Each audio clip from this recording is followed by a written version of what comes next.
Hey,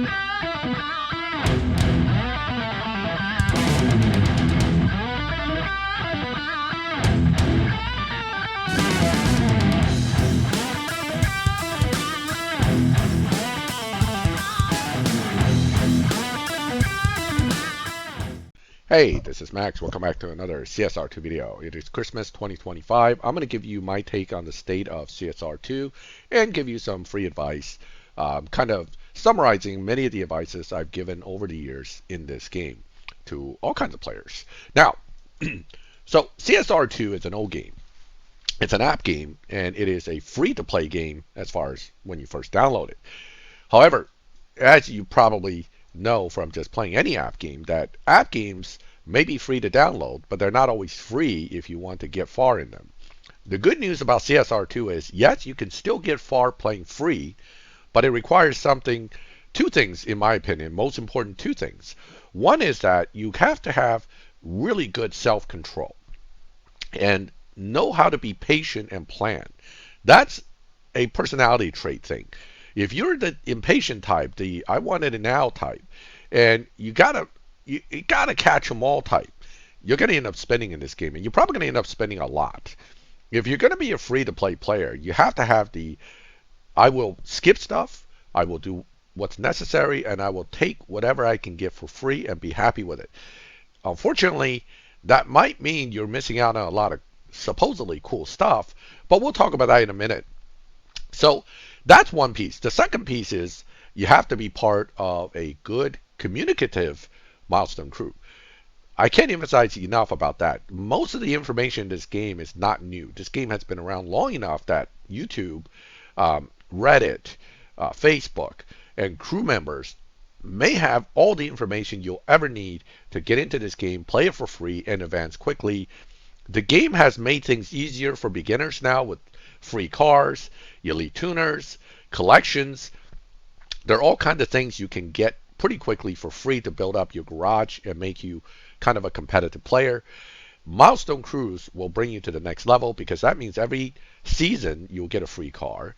Every season you may also have once you save up enough silver keys, a second free car. So you'll have a lot of cars. What's going to be the struggle all the time with this game is going to be resources. You're always going to be short on resources. So resource management and how to do it will have to come into play. And veteran players can tell you how to do it. I mean, this is why a good crew will advise you, will guide you, will be able to tell you, hey, that car sucks. Don't waste your keys on it unless you have to. This car is great. This event is going to be a paid event. Forget it. It gives you the guidance you need as a newer player. Even as a veteran player, you may find that a good crew will start letting you know about the mistakes you've been making all these years. You never thought about it. How come I'm always out of money? How come I'm always out of keys? There might be things you're doing wrong that you can correct very simply and get better benefits in the game. Before we get off this screen, I do want to say as a tip, this season's PC car, if you have the silver keys, you should get it if you are still doing Tempest, because this car beats Tempest 3 Tier 4. It's not one of the best. You actually have to build it pretty far to do that. But if you're going to build it enough to get through the Prestige Cup, you're probably going to build it enough to also be able to do well in Tempest 3 Tier 4. So this is one of the cars. It's not a good live racer, but it is good for that purpose. These other cars, meh, none of them is any good. Now, how do I know all this? Well, by playing, by tuning. Now, that was one of the things that really drew me into this game was the tuning. The tuning here is important, particularly for using cars in live racing and events.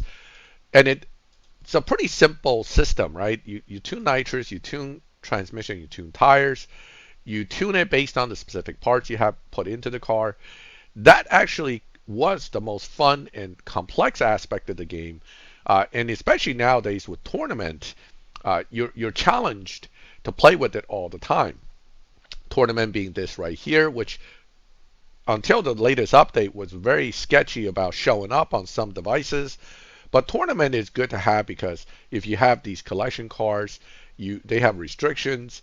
You do the restrictions and you can run them. Now you may not run them well, but the rewards they give, which includes all kinds of stuff, is well worth it. So tournament is one of those things that you should always try to play as a free-to-play player, but ultimately would only be good because it's a team activity. It would only be good again with a good milestone crew. Where they're really going to dig into you for money are these events. Anything that is a big event, Hypercar Sanctum, anything, okay, the anniversary events, whatever, American Road Trip. These are money makers for the developers. They plan them around forcing you to spend. Know that when you go in, that ultimately you will hit a lock-in that has to be bought, or they make it so hard that you will definitely need to pay for some crates to get the fusions, whatever. These are money makers. As a free-to-play player, it doesn't mean that ultimately you can't make through these events, but it won't be easy. For example, I've been playing on this account for 8 years, free to play. For some reason, I still don't have this particular car, the fifth lock-in, which is the Liberty Walk 650S. This is an old car. I must have skipped this car on the milestone season and just never got it. Now, I can get it for gold here, but the problem is gold is important for other stuff too, transferring fusion, etc. So getting the car for gold isn't worth it to me because this car isn't that good. At this point, with so many cars in my garage, missing a new car really doesn't do anything for me. But that brings me back to tuning. Tuning was the most fun thing about the game, but the developer has been moving away from letting you really enjoy tuning. There was a time when cars all tuned somewhat differently. There will be like 8 different cars that have different tunes. You have to figure them out. Sometimes it's tire, the trans settings, sometimes it's nitrous. Parts make a big difference. They've been moving away from that. Part of the reason I think is because they wanted to make you pay for this, which means they tune it for you.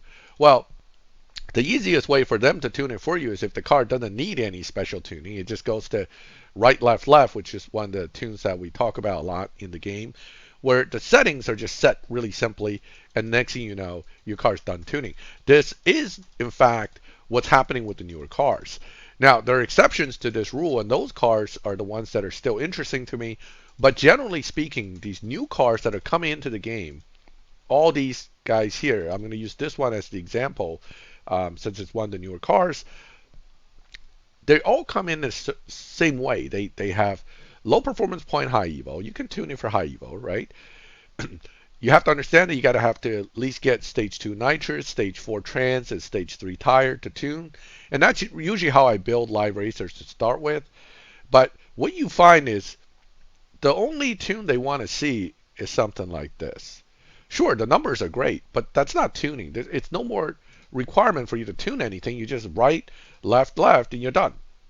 So that is one of the things they moved away from, with more unique tunes having things in different spots still working out. Not to say you cannot change the tunes and still tweak it to get what you want out of the car, but it's less tunable. And that's been a ongoing thing heading into 2025. Since 2023, they've been slowly but surely pushing out what I call low performance point high evo cars that doesn't tune. Okay. The other piece is that they have now moved away from allowing you to really beat dyno easily. Sure, they'll let you beat dyno a little bit, but you're not going to beat dyno a lot with any cars. Unless it's something they screwed up on the programming, in my opinion, or they're using an older tune that they tweaked and it still had that capability, because otherwise, for the most part, every car runs almost the same way. They spend tire in the first gear, or they don't spend tire at all. It's one or the other, and you don't get the effect of being able to beat dyno easily. You will run dyno, you'll have high evo, so that basically lets you beat dyno slightly. Okay, 1/10. That's very common. That actually makes this car decent. It's not super good, but it's decent. So the way the game is developed now is that they want to put in new cars. They realize that putting really crappy Evo cars in upsets the players. We want good Evo cars. So they're giving it to you. But they're giving it to you in a way that prevents you from really tuning it to be different than other players. That is to equalize competition in the game in live racing. Particularly here, at any given bracket, they just want the cars to be equal, right? They don't want anybody to stand out and be able to beat other people by a lot easily. However, they do fail sometimes. For example, this car can beat Dino quite a bit, so it is still dominating versus this car, which I know for a fact does not beat Dino by much, if anything. Does have decent Evo, but isn't going to be that great. So chances are I'm going to be able to outrun this car with my car.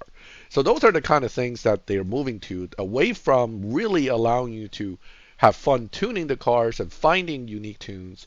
They're trying to push the same general tunes on everybody, so everybody is about the same, so competition isn't out of whack in a way for them, because people complain when other people destroy them in live. So a decent live car nowadays is simply um, high Evo, beats Dino, blah, blah, blah, blah, blah. This car will beat me if he pushes it. Now, if he pushes it, though, he's probably going to end up hurting himself in the long run. But let's see what he runs. In my estimate, he should be able to run 11.2s in here, despite the fact that we're only looking at about a 11.7, 11.8 dyno here with this car. That car will catch up to me, as you can see.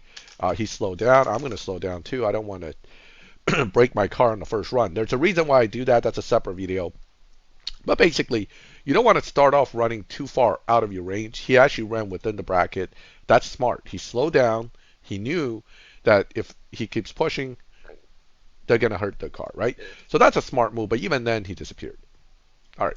So anyway, back to the map. Let's finish this discussion. So where do I see this game going? Well, there is a very strong pressure by the developers to make money.